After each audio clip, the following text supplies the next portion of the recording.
Hello student, नमस्कार सभी को। तो हम एमसीक्यू की क्लास स्टार्ट करने जा रहे हैं, वो भी साइंस की। और साइंस मैंने थ्योरी के माध्यम से तो सारी पढ़ा दी, और छोटे छोटे टॉपिक करके। तो छोटी छोटी वीडियो हैं जो कि आपको 20 मिनट या 30 मिनट की या 15 मिनट की वीडियो मिलेगी। तो हर वीडियो के ऊपर टॉपिक डाला हुआ है, तो आप इजीली देख सकते हैं इसको। इसके बाद में आप एमसीक्यू की प्रैक्टिस कर सकते हैं। तो अब हमने जो आज की क्लास स्टार्ट की है वो प्रैक्टिस की है, एमसीक्यू की प्रैक्टिस। तो शुरू हो जाइए।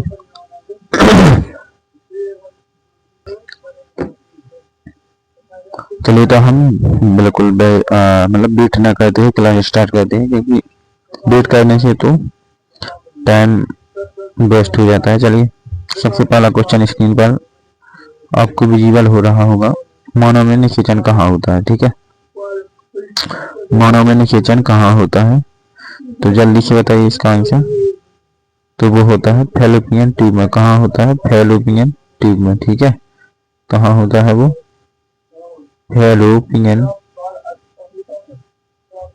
फैलोपियन ट्यूब में होता है। ठीक है,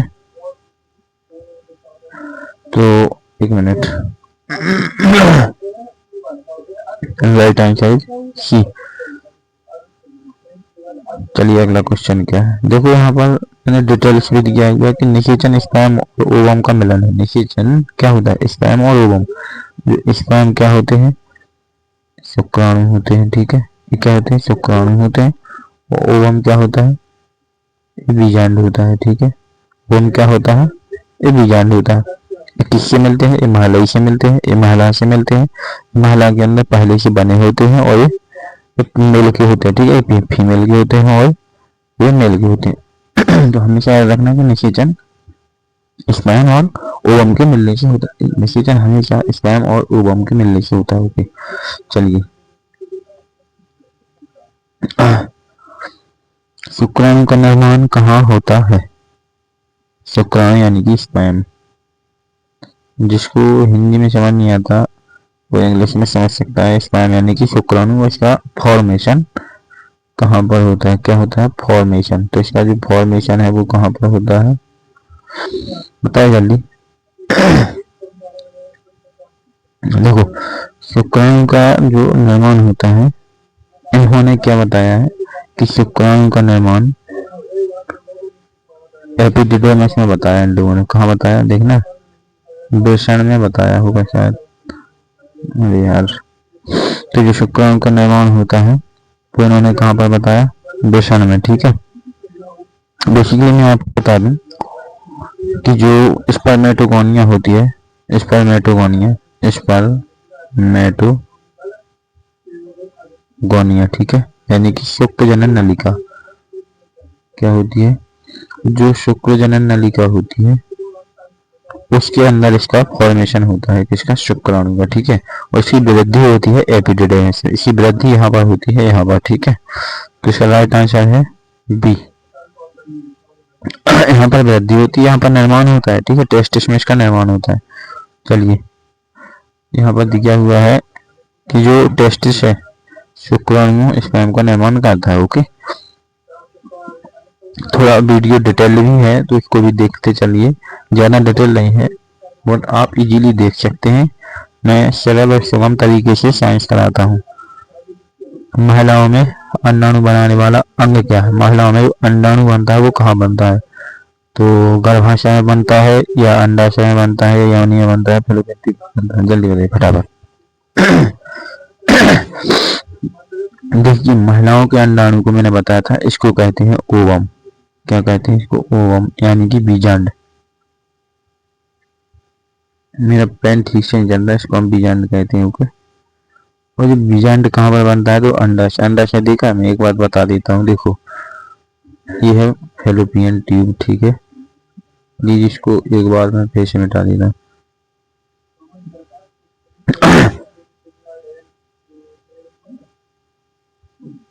फैलोपियन ट्यूब है, और ये नाम है, इसको अंडाशय बोलते हैं। इसके अंदर ये टिप्पियां हैं जो बिंदी, ये अंडा है, ये अंडा यानी कि बीजांड है, लेकिन ये अंडाशय है। ठीक है, तो इस तरीके की इसकी संरचना होती है।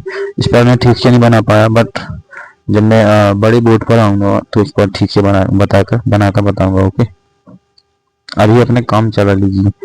अंडाशय है, देखो ना, ओवरी, जो इसमें अंडाणु होता है, देखो ये है अंडाशय, इसके अंदर जो अंडाणु होते हैं इसको बीजांड भी बोलते हैं और इसको अंडाणु भी बोल देते हैं। तो इस तरीके से होता है, ठीक है। चलिए हमारा जो अगला क्वेश्चन है, भ्रूण का विकास किस अंग में होता है, ठीक है। भ्रूण का जो विकास है वो किस अंग में होता है, फटाफट बताइए। तो जो भ्रूण का विकास होता है वो फैलोपी उसमें होता है, यूट्रस में। किसमें होता है, यूट्रस में, ठीक है। यूट्रस का मतलब है गर्भाशय, ठीक है, इसका मतलब है गर्भाशय, ठीक है। तो गर्भाशय के अंदर सब होता है। इसका आंसर आपको यहाँ नहीं दिखाई देगा, राइट आंसर इज सी, ठीक है। चलिए अगले क्वेश्चन पे चलते हैं। पहले तो डिटेल देख लीजिए। निषेचन, जो निषेचित अंडाणु है वो गर्भाशय यूट्रस में भ्रूण के रूप में विकसित होता है, ठीक है। यूट्रस में उसको जगह मिलती है, वहां जाता है, कौन जाता है, ओवम जाता है। वहीं पर कितने दिन रुकता है, कितने दिन रुकता है वहां पर, जितने दिन की कवरिंग चलती। कवरिंग होने के बाद देखो यूट्रस के अंदर, यूट्रस क्या करता है, यहाँ पर रक्त की परत बना लेता है और जब ये ओवम आता है अंडा यहाँ पर इसको मेल का जो स्पर्म होता है वो नहीं मिलता है तो वापस चला जाता है। तो ये जब ये खून है ना ये सूख करके फिर बाहर आता है, तो इसको हम क्या कहते हैं, मेंसेट साइकिल, जो महिलाओं में, फीमेल यानी कि लड़कियों में होती है, ओके। वीर्य को संचय करने वाला अंग बताइए। जो वीर्य को संचय करता है तो कौन है वो, वीर्य को संचय कौन करता है, वो करता है एपिडिडेमस, ठीक है। वीर्य को संचय कौन करता है, एपिडिडेमस यानी कि अधिवेशन। एपिडिडेमस को हम अधिवेशन कहते हैं, इसको अधिवेशन कहा जाता है, ओके। इंग्लिश में नाम है उसका एपिडिडेमस। भ्रूण को पोषण कौन देता है, भ्रूण को पोषण कौन देता है, फटाफट बताइए। देखो जो भ्रूण को पोषण देता है वो है अपरा। कौन देता है, अपरा। जैसे भ्रूण बन चुका है और उसको पोषण कौन देगा, तो प्लेसेंटा देगा। कौन देता है, प्लेसेंटा, ठीक है, यानी कि अपरा। भ्रूण ये बन गया है, देखो ये भ्रूण बन गया है यहाँ पर, अब इसको पोषण तो देगा अपरा। कौन देगा, अपरा देगा इसको पोषण, ठीक है। भ्रूण को रक्त के माध्यम से पोषण अपरा देता है, जिसको हमने क्या कहा था अभी, प्लेसेंटा, ठीक है। तो जो बच्चा अंदर बनता है उसको, जो बेबी अंदर बनता है उसको कौन देता है, प्लेसेंटा उसको पोषण देता है, ठीक है, न्यूट्रिशन देता है। डिंबोत्सर्जन सामान्यतः किस दिन होता है, तो 14वें दिन हो जाता है, ठीक है।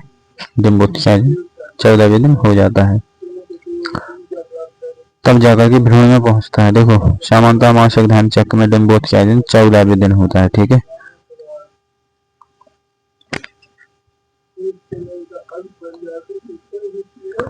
चलिए बताइए, निषेचित अंडाणु कहाँ आरोपित होते हैं, निषेचित अंडाणु कहाँ आरोपित होते हैं, जो निषेचित अंडाणु है वो आरोपित कहाँ पर होते हैं बताइए।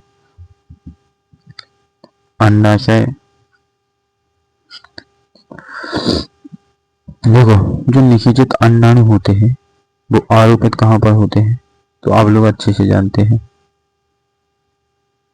राइट आंसर इज क्या है इसका, गर्भाशय, यूट्रस, यहाँ पर होते हैं, ठीक है। जैसे उनका निषेचन तो हो गया है, अब कहाँ पहुंचेंगे, देखो ये फैलोपियन ट्यूब है, यहाँ पर इनका निषेचन होता है और ये होता है गर्भाशय, ठीक है। ये गर्भाशय होता है, तो इस गर्भाशय में यहाँ आ जाते हैं, ठीक है, निषेचित अंडाणुओं के। तो निषेचित अंडाणु गर्भाशय की दीवार में आरोपित होते हैं, ठीक है, गर्भाशय की दीवार यानी कि कोनिया में। हमारा क्वेश्चन है, पुरुषों में जो टेस्टोस्टेरोन हार्मोन है वो किससे स्रावित होता है, तो वो टेस्टिस यानी कि वृषण, देखो किससे स्रावित होता है, वो होता है वृषण से, ठीक है। किससे, अरे यार कहाँ आंसर लग गया, वृषण यानी कि टेस्टिस से, ठीक है, टेस्टिस। अच्छा इसकी जो संरचना होती है टेस्टिस की वो कुछ इस तरीके की होती है, ठीक है, टेस्टिस, इसको हम टेस्टिस बोलते हैं, ओके।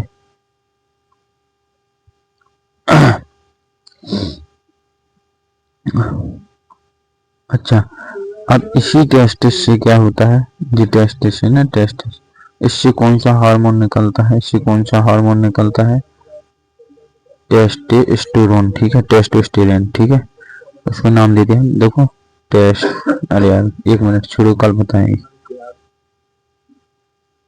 शुक्राणु, देखो अंडाणु शुक्राणु के मिलन को क्या कहते हैं, देखो जब अंडाणु, देखो यानी कि एग, एग जानते हो, महिलाओं के अंडे, ठीक है, और स्पर्म यानी कि पुरुषों के शुक्राणु, तो देखो जो पुरुषों के जो शुक्राणु होते हैं इस तरीके के, जब ये दोनों मिलते हैं, जब दोनों मिलते हैं तो क्या होता है क्या कहते हैं उनको, युग्मनज, मिलेंगे तो क्या कहेंगे, युग्म, युग्म बनेगा, युग्मनज, युग्मनज यानी कि इंग्लिश में क्या कहते हैं इसको, जाइगोट, ठीक है, इंग्लिश में कहते हैं जाइगोट, ओके, इंग्लिश में इसको हम जाइगोट कहते हैं, ठीक है, युग्मनज को जाइगोट, ओके। तो इसका राइट आंसर क्या हो सकता है, मैंने बताया शुक्राणु और अंडाणु के मिलने से क्या बनता है, युग्मनज, जाइगोट। सॉरी।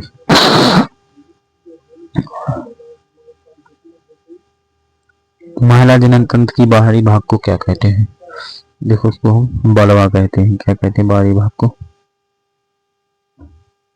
बलवा, चलिए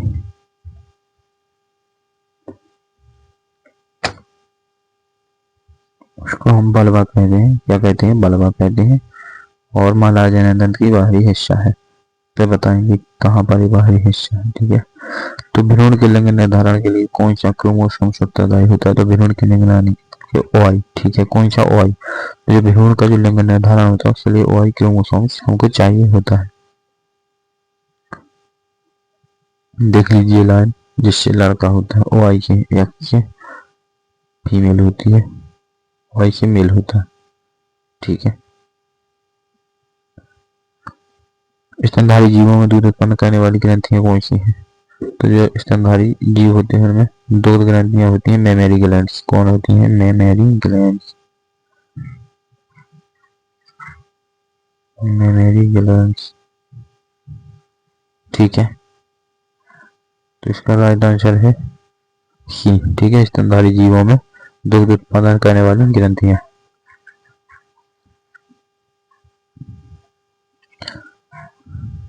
चलिए अगला क्वेश्चन क्या है,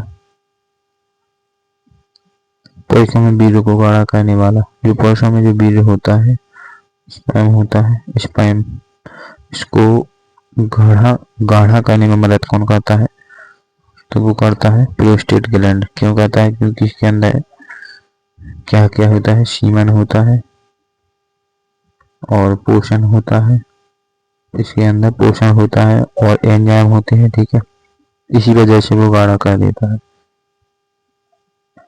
प्रोस्टेट ग्रंथि में तरल जोड़कर उसे गाढ़ा करता है। जनन कोशिका में कितने गुणसूत्र होते हैं, तो देखो एक जनन कोशिका में मतलब कि 23 होते हैं, कितने होते हैं, 23 गुणसूत्र होते हैं, देखो 23 मेल और 23 फीमेल, दोनों जब फर्टिलाइजेशन होता है तो कितने 46 बनते हैं। तो राइट आंसर ये है, यहाँ पर ये दिया हुआ है, इसको देख लीजिए एक बार। चलिए अंडाशय कौन से हार्मोन का स्राव करता है, अंडाशय कौन से हार्मोन का स्राव करता है, बताइए, एस्ट्रोजन और प्रोजेस्टेरोन। देखो जो अंडाशय होता है ना, अंडाशय मैंने बताया था ना, अंडाशय, इससे जो बीजन निकलता है ओवम, उसके दो नाम होते हैं, कौन कौन से, एक तो होता है एस्ट्रोजन, एस्ट्रोजन, और एक होता है दूसरा कौन होता है, प्रोजेस्टेरोन, ठीक है, एस्ट्रोजन और प्रोजेस्टेरोन, ठीक है, तो दोनों निकलते हैं, राइट आंसर है बी, कौन कौन सी, एस्ट्रोजन और प्रोजेस्टेरोन।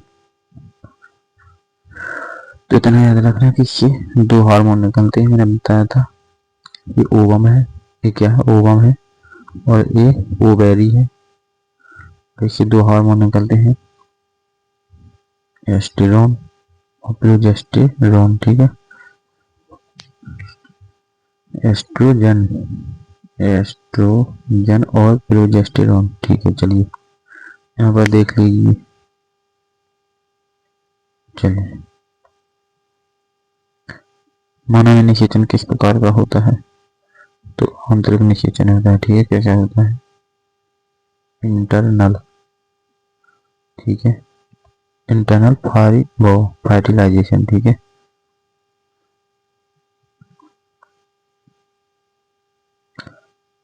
शुक्राणु अंडाणु तक कैसे पहुंचते हैं? जो शुक्राणु थे वो अंडाणु तक कैसे पहुंचते हैं? तैरकर, ठीक है, स्विमिंग के द्वारा।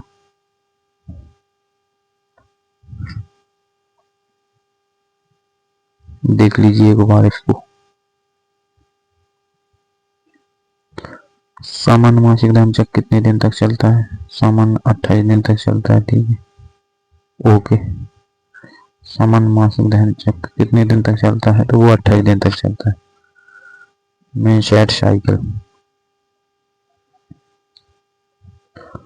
डिंबवाहिनी का अन्य नाम क्या होता है? तो डिंबवाहिनी को अंडवाहिनी भी बोल देते हैं। क्या बोल देते हैं? अंडवाहिनी भी बोल देते हैं, ठीक है, अंडवाहिनी भी बोल देते हैं, यानी कि ओविडक्ट, ओविडक्ट, ठीक है,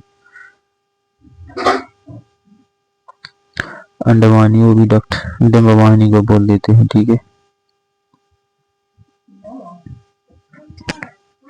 अब आज के लिए बस इतना ही। यदि आप लोग चाहते हैं कि CHSL का एग्जाम निकालना है तो CHSL एग्जाम के लिए बैच आया है। कहाँ से आया है? ये मानवेंद्र क्लासेस की एप्लीकेशन है, ठीक है। और CHSL का लाइव बैच है, करुणा बैच है।